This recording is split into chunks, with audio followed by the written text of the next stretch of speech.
सुत कहते हैं बेटे को, बालक को, भ्रात कहते हैं भाई को।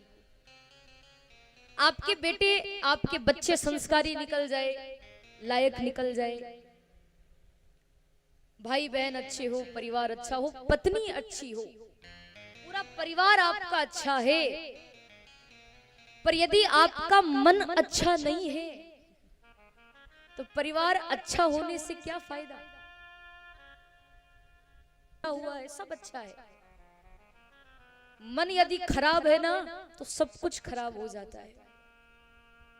क्योंकि संसार का जो खेल है ना ये पूरा मन के ऊपर ही है, पूरा खेल संसार का मन के ऊपर है।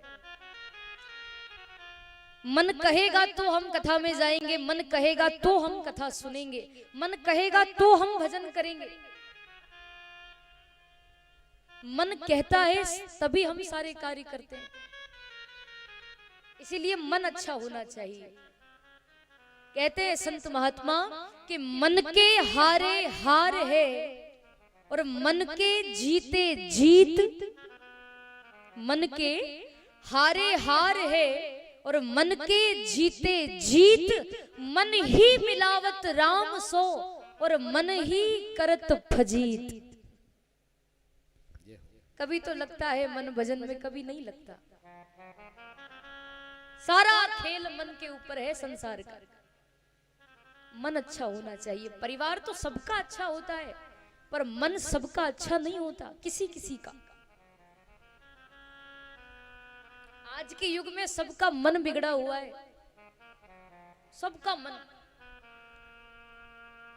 आज के युग में व्यक्ति ये सोचता है कि हे भगवान मेरी भले ही एक आंख फूट जाए, मेरी भले ही एक आंख फूट जाए पर पड़ोसी की दोनों फूटनी चाहिए।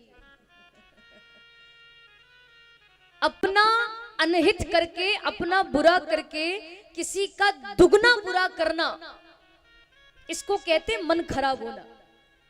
आप किसी का बुरा चाहते हो कि भगवान करे इसका बुरा हो जाए, समझ लो कि मन खराब है।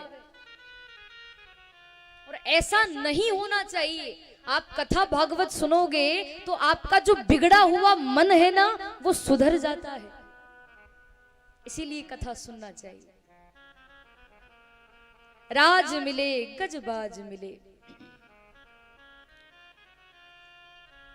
कितनी ही धन दौलत, कितना ही रुपया पैसा वैभव आपके हमारे पास हो, लेकिन संसार के व्यक्ति की एक आदत बड़ी विचित्र होती है। भगवान ने खूब धन दौलत दी है आपको हमको, पर वो जब भी मंदिर जाएगा ना वो व्यक्ति, तो वो भगवान से धन ही मांगता है, जबकि भगवान ने दे रखा है सब कुछ। पर आदत बन गई, जब भी मंदिर जाएगा तो धन ही मांगेगा। मैं मना नहीं करती, आप खूब भगवान से मांगिए, जो मांगना है मांगो, पर मांगना ही है तो ऐसी वस्तु मांगो कि जिससे आपका हमारा कल्याण हो सके। ये धन दौलत रुपया पैसा ये तो बिना मांगे ही वो दे देता है, और इतना दे देता है आपने सोचा भी नहीं होगा उतना दे देगा वो परमात्मा, बिना मांगे ही। तो जब बिना मांगे ही वो दे देता है तो फिर मांगने से क्या फायदा। मांग कर को तो हम उसको छोटा कर दें, नहीं मांगना चाहिए। मांगिए, क्या मांगिए। अगर आपके जीवन में भक्ति का अभाव है, भगवान के भजन का अभाव है, आपके जीवन में सद्गुरु नहीं है, आपके जीवन में कथा भागवत नहीं है, तो ये मांगो, ऐसी वस्तु मांगो जिससे कल्याण हो सके।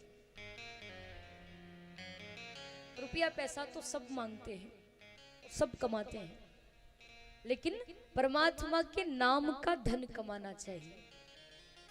सबसे बड़ा धन है वो। इसीलिए आगे संतों ने कहा लोक मिले विद लोक मिले।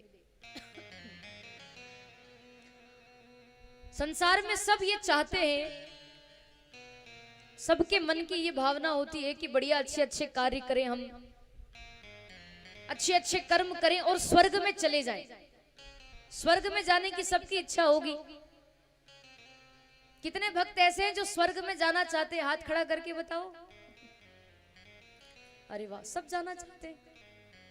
माताओं में से सबने हाथ खड़े कर दिए। सब जाना चाहते हैं स्वर्ग। देखो, स्वर्ग में जाओ, कोई मनाही नहीं है, जाइए, मरने के बाद तो जाना ही है। लेकिन एक बात ध्यान रखना मेरी आप, कि स्वर्ग में आप कब तक रह सकते हो? स्वर्ग में कब तक रह सकते हो? जब तक आपके हमारे पुण्य है। जब तक पुण्य है तब तक आप स्वर्ग में रहोगे।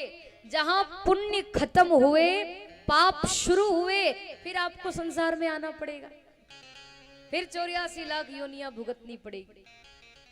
तो ये बताओ, स्वर्ग में जाने से फायदा क्या? कोई फायदा नहीं।